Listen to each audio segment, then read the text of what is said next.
ఓం నమ శివాయ. అందరికీ నమస్కారం అండి. ఈరోజు ఈ వీడియో ద్వారా తులారాశి వారి యొక్క జాతక ఫలితాల గురించి తెలుసుకుందాం. వీరి యొక్క జీవితానికి సంబంధించినటువంటి ప్రధానమైనటువంటి అంశాలు ఏమిటి, అదేవిధంగా మే 8వ తేదీ శుక్రవారం రోజున ఉదయం 10 గంటలకల్లా 3 శుభవార్తలు అయితే మీరు వినబోతున్నారండి. మరి అంతేకాకుండా రేపటితో వీరి నుండి మీ యొక్క బంధము అనేది దూరం కాబోతుంది. మరి ఇంతకీ ఆ వ్యక్తి ఎవరు, మరి ఇంతకీ ఆ యొక్క బంధము అనేది మీ నుండి ఎందుకు దూరం కాబోతుంది, దీనివల్ల ఎటువంటి పరిణామం అనేది మీ యొక్క జీవితంలో చోటు చేసుకోబోతుంది, ఇటువంటి పూర్తి అంశాలన్నీ కూడా ఇప్పుడు ఈ వీడియో ద్వారా వివరంగా తెలుసుకుందామండి. కాబట్టి మా వీడియోని ఎక్కడ కూడా స్కిప్ చేయకుండా చివరి వరకు చూసి ప్రయత్నం చేయండి ఫ్రెండ్స్. అప్పుడే మేమేం చెప్తున్నాం అనేది మీకు పూర్తిగా అర్థమవుతుంది. అలాగే మా వీడియో మీకు నచ్చితే చిన్న లైక్ చేసి, కొత్తగా మన ఛానల్ ఇప్పుడే ఎవరైనా చూసినటువంటి వారు ఉంటే ఛానల్ అయితే సబ్స్క్రైబ్ చేసుకొని సపోర్ట్ చేయడం మాత్రం అసలు మర్చిపోకండి ఫ్రెండ్స్. ప్రతి ఒక్కరి జీవితంలో ఎన్నెన్నో సమస్యలు, ఎన్నెన్నో ఇబ్బందులు, ఇటువంటి సమస్యలతో బాధపడుతూ ఎక్కడెక్కడో జ్యోతిష్యం చెప్పించుకొని నిరాశ చెందినటువంటి వ్యక్తులు అయితే చాలామంది ఉండుంటారు కదండి. మరి ఇటువంటి వారి అందరికీ కూడా శ్రీ దుర్గామాత వారి దివ్య ఆశీస్సులతో జ్యోతిష్యం చెప్పబడండి గురువుగారు శివరామదాస స్వామి గారు. మనం ఎక్కడున్న ఎటువంటి దూర ప్రాంతాల్లో మన యొక్క గురువుగారిని అయితే ఉన్న చోటనే ఉన్నటువంటి ఒక చిన్న ఫోన్ కాల్ ద్వారానే కాంటాక్ట్ అవ్వచ్చండి. మన గురువుగారి యొక్క కాంటాక్ట్ నెంబర్ వచ్చేసి 7989049722. మీకు అది ఏ విధమైనటువంటి సమస్య అయినా కావచ్చు, కుటుంబం, వ్యాపారం, కోర్టు, విదేశీ ప్రయాణం, ఆరోగ్యం, రాజకీయం, సంతానం, ప్రేమ, పెళ్లి మొదలగు ఎటువంటి సమస్యలకైనా మన యొక్క గురువుగారి మంచి పరిష్కార మార్గం అయితే మీకు లభిస్తుందండి. ఒక్కసారి నమ్మకంతో ప్రయత్నించి చూడండి. ఖచ్చితంగా మీకున్నటువంటి సమస్యల చిక్కుల వల్ల నుండి అయితే మీకు మీరుగా బయటపడినటువంటి వారు అవుతారు. ఇక ముఖ్యంగా వివరాలకు వస్తే కనుక తులా రాశి అనేది రాశిచక్రంలోని 7వ రాశి. చిత్తా నక్షత్రం 3-4 పాదాలు, స్వాతి నక్షత్రం 1-2-3-4 పాదాలు, విశాఖ నక్షత్రం 1-2-3 పాదాల్లో జన్మించిన వ్యక్తులు ఈ యొక్క తులారాశి పరిధిలోకి వస్తారు. ఈ యొక్క తులారాశి వారికి అధిపతి శుక్రుడు. ఇక ముందుగా వీరిలో మంచి గుణాలు కనుక మనం గమనించినట్లయితే బోల్డ్ ఉన్నాయనే చెప్పాలండి. వీరికి తెలివితేటలు, ధైర్యం చాలా అధికంగా ఉంటుంది. ఏ పని చేసినా చాలా తెలివిగా చేస్తారు. ఏ సమస్య వచ్చినా కానీ చాలా ధైర్యంగా ఎదుర్కొంటారు. ఇప్పటి వరకు ఎన్నో కష్టాలు, బాధలు అనుభవిస్తూ వచ్చారు. ఏ పని చేసినా ఎన్నో నష్టాలను ఎదుర్కొన్నారు. జీవితంలో డబ్బును బాగా సంపాదించాలి అని అనుకుంటూ ఉంటారు. దానికోసం ఎంతో కష్టపడుతూ ఉంటారు. అయినా కూడా రేపటి రోజున వీరికి మంచి జీవితం అనేది ఖచ్చితంగా ఉండబోతుంది అనే చెప్పాలండి. ఇక రేపటి రోజున వీరికైతే శుక్రగ్రహం యొక్క అనుకూలత కూడా వీరిపైన అధికంగా ఉండబోతుంది. వీరికి అంటే శుక్రగ్రహం యొక్క అనుగ్రహం వల్ల మీ యొక్క జీవితంలో ఒక ఊహించినటువంటి అదృష్టము అనేది మిమ్మల్ని వరించబోతుంది. ఏ పని చేసినా మంచి లాభాలు వస్తాయి. ఎటువంటి ఆటంకాలు కూడా జరగవు. మీ యొక్క పనులు అన్నీ కూడా సకాలంలో పూర్తి కాగలుగుతాయి. మీ యొక్క జీవితంలో కొన్ని మార్పులు కూడా జరగబోతున్నాయండి. అయితే వీరిది చాలా జాలగుణము అనే కూడా చెప్పుకోవచ్చండి. ప్రతి ఒక్కరికి కూడా సాయం చేస్తూ ఉంటారు. వీరు చాలా అందంగా ఉంటారు. అందమైనటువంటి మనసును కలిగి ఉంటారు. అందరితో ప్రేమగా మాట్లాడుతారు. అబద్ధాలను అసలు మాట్లాడరు. ఏది ఏమైనా సరే ఉన్నది ఉన్నట్లుగా మాట్లాడుతారు. మరి అంతేకాకుండా దానివల్ల కొంతమంది వీరి నుండి దూరం అయిపోయినటువంటి వారు కూడా నా అనుకున్నటువంటి వారి కోసం వీరు ఏదైనా చేస్తారు అని చెప్పాలండి. వారికి ఏ సమస్య వచ్చినా కానీ వీరు ఎల్లవేళ్ళ తోడుగా ఉంటారు. వీరిని ఎవరిని కూడా మోసము అనేది చేయరు. కానీ కొంతమంది మాటలు నమ్మి మోసపోతూ ఉంటారు. అయినా వీరికైతే రేపటి రోజున మంచి భవిష్యత్తు అనేది ఖచ్చితంగా ఉండబోతుందండి. మరి అంతేకాకుండా రేపటి రోజున ఒక దైవం వీరికి తోడుగా ఉండబోతుంది. దానివల్ల ఎంతో అదృష్టం అనేది వీరిని వరించబోతుంది. ఇప్పటి వరకు పడినటువంటి కష్టాలు, బాధలు అన్నీ కూడా తొలగిపోబోతున్నాయి. ఏ పని చేసినా మీరు ఊహించిన ధనలాభాలు కలగబోతున్నాయి. మీకున్నటువంటి అప్పులు అన్నీ కూడా తొలగిపోతాయి. అనుకున్నటువంటి పనులు అన్నీ కూడా సకాలంలో పూర్తి కలుగుతాయి.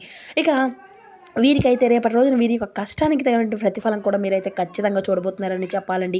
మరి అంతేకాకుండా రేపటి రోజున మీ యొక్క జీవితంలో ఉన్నటువంటి ఇబ్బందులు అన్నీ కూడా తొలగిపోబోతున్నాయి. మీకు మనశ్శాంతి అనేది లభిస్తుంది. మీరు అనుకున్నట్లుగా మీ యొక్క జీవితము అనేది ఉండబోతుంది. మరి అంతేకాకుండా వ్యాపారస్తులకు మంచి శుభవార్తలు కూడా మీరైతే వినబోతున్నారు. ఎటువంటి ఇబ్బందులు కూడా ఉండవండి. ఇక ఉద్యోగస్తులకు అయితే మంచి ప్రమోషన్ కూడా వచ్చేటువంటి అవకాశం కూడా ఎక్కువగా కనబరుస్తుంది. జీతాలు కూడా పెరుగుతాయి. ఎవరైతే నూతనంగా ఉద్యోగం కోసం ఎదురు చూస్తూ ఉన్నారో వారికైతే రేపటి రోజున ఒక మంచి శుభవార్త కూడా వినబోతున్నారు. అయితే వీరికైతే కొంచెం కోపం అనేది కూడా ఉంటుంది అని చెప్పాలండి. ఎంతైతే కోపం అనేది ఉంటుందో అంతకన్నా ప్రేమ కూడా వీరికి ఉంటుంది. ఇక ఎవరైనా సరే అప్పుడే అంటే ఏదైనా తప్పు అనేది చేస్తే వారిని అప్పుడే కోపగించుకుంటారు. వెంటనే జాలి పడతారు, కోపంతో తిడతారు, ఆ తర్వాత బాధపడతారు. ఇక వీరికి కంగారు అనేది కూడా చాలా అధికంగా ఉంటుందండి. ప్రతిదానికి కూడా ఎక్కువగా కంగారు పడుతూ ఉంటారు. జీవితంలో ఏం జరిగినా కూడా చాలా బాధపడుతూ ఉంటారు. వీరు ఎక్కువగా ఒంటరిగా ఉండడానికి ఇష్టపడుతూ ఉంటారండి. బయటికి నవ్వుతూ ఉంటారు, కానీ లోపల మాత్రం ఎన్నో కష్టాలు, బాధలు ఉంటాయి. జీవితంలో డబ్బును బాగా సంపాదించాలి అని, సంతోషంగా బ్రతకాలి అని అనుకుంటూ ఉంటారు. ఎప్పుడూ కూడా భవిష్యత్తు గురించే ఆలోచిస్తూ ఉంటారండి. ఇక వీరికి రేపటి రోజున ఒక దైవం అనేది తోడుగా ఉంటుంది అని చెప్పుకున్నాం కదండి. మరి ఆ దైవం ఎవరో కాదండి, సాక్షాత్తు ఆ యొక్క హనుమంతుల వారే. ఇక రేపటి రోజున హనుమంతుల వారి యొక్క అనుగ్రహం, అదేవిధంగా లక్ష్మీదేవి యొక్క అనుగ్రహం కూడా వీరికైతే అధికంగా ఉండబోతుంది. ఇక ఇప్పటి వరకు ఎన్నో ప్రమాదాల నుండి అయితే మిమ్మల్ని కాపాడుకుంటూ వచ్చారండి. అయితే ఎటువంటి చెడు ప్రభావం అనేది మీ పైన పడకుండా అంటే మిమ్మల్ని అయితే రక్షించుకుంటూ వచ్చారనమాట. అయితే ఈ శనివారం రోజున హనుమంతుల ధనవంతుల వారి యొక్క గుడికి వెళ్ళి 5 తమలపాకులను సమర్పించి 21 ప్రదక్షిణలు అయితే చేయండి. ఎందుకంటే స్వామివారికి తమలపాకులు అంటే చాలా ఇష్టం అండి. దాని మంద స్వామివారి యొక్క అనుగ్రహం అనేది మీకు పూర్తిగా లభిస్తుంది అనమాట. ఇక మీ యొక్క జీవితంలో అన్నీ కూడా శుభాలే జరగబోతున్నాయి. మీ యొక్క జీవితంలో ఎన్నో అద్భుతాలు కూడా జరగబోతున్నాయండి. మంచి శుభవార్తలు కూడా మీరు వినబోతున్నారు. విపరీతమైనటువంటి డబ్బు అనేది వస్తుంది. మీ ఇంట్లో డబ్బుకి ఎటువంటి లోటు అనేది ఉండదు. అనారోగ్య సమస్యలు అన్నీ కూడా తొలగిపోతాయి. ఆరోగ్యం అంతా కూడా బాగుంటుంది. అందరూ కూడా సంతోషంగా ఉంటారు. కాబట్టి రేపటి రోజున ఇంత పెద్ద అవకాశాన్ని అయితే అసలు వదులుకోకండి మిత్రమా. ఇక అంతేకాకుండా రేపటి రోజున హనుమంతుల వారి యొక్క ఆశీస్సులు మీ పైన పుష్కలంగా ఉండబోతున్నాయి. దానివల్ల మిమ్మల్ని ఎవరూ కూడా ఏది చేయలేరు. మీకున్నటువంటి శత్రువులు పూర్తిగా తొలగిపోతున్నారు. ఎవరైతే మిమ్మల్ని తక్కువ అంచనా వేసి ఎగతాళి చేశారో వారే మీ కాళ్ళ దగ్గరకు వస్తారన్నమాట. స్వామివారి యొక్క అనుగ్రహం మీ పైన ఉంటే మీరు చాలా అదృష్టవంతులని చెప్పుకోవచ్చు. ఇక మీకు వచ్చేటువంటి అదృష్టాన్ని ఎవరు కూడా ఆపలేరన్నమాట. అయితే రేపటి రోజున ఒక పేపర్ మీద జై శ్రీరామ్ అని 111 సార్లు రాసి ఇంట్లో పూజ గదిలో పెట్టుకోండి. జై శ్రీరామ్ అనేటువంటి మంత్రానికి చాలా శక్తి అనేది ఉంటుంది. దానివల్ల మీ ఇంట్లో ఉండేటువంటి దుష్ట శక్తులు పూర్తిగా తొలగిపోతాయి. మీ ఇంటికి పట్టినటువంటి దరిద్రము నరదిష్టి అంతా కూడా తొలగిపోతుంది. అపారమైనటువంటి ధనలాభం కలుగుతుంది. ఇంట్లో ఐశ్వర్యం పెరుగుతుంది. కాబట్టి రేపటి రోజున ఇంత పెద్ద అవకాశాన్ని అయితే అసలు వదులుకోకండి. ఇక రేపటి రోజున అయిపోయిన తర్వాత ఆ యొక్క పేపర్ని నీళ్ళలో వేసేసేయండి. ఇక మీరైతే ఎక్కువగా బయట వారిని నమ్మేసి వారి యొక్క మాటలను అయితే నమ్మేసి ఏ పని అయినాక అస్సలు చేయకండి మిత్రమా. దానివల్ల మీకు నష్టం జరిగేటువంటి అవకాశం అయితే ఎక్కువగా కనిపిస్తుంది. కాబట్టి మీకు ఏది అనిపిస్తే దాన్నే చేయండి. ఇక దానివల్ల మంచి లాభాలు కూడా మీకు వస్తాయి. ఇక మీరు ఎవరైతే నీ యొక్క రాశి వారు ఎవరైతే నూతనంగా పెళ్లి కోసం ఎదురు చూస్తూ ఉన్నారో వారికి అతి త్వరలో దీనికి సంబంధించి ఒక మంచి శుభవార్తను కూడా మీరు వినబోతున్నారు. ఇక మీకైతే రేపటి రోజున మూగజీవులకు ఆహారం అనేది దానం చేయండి. దానివల్ల ఎంతో పుణ్య ఫలితం అనేది లభిస్తుంది. మీ యొక్క జీవితంలో ఉన్నటువంటి సర్వ దోషాలు కూడా తొలగిపోతాయి.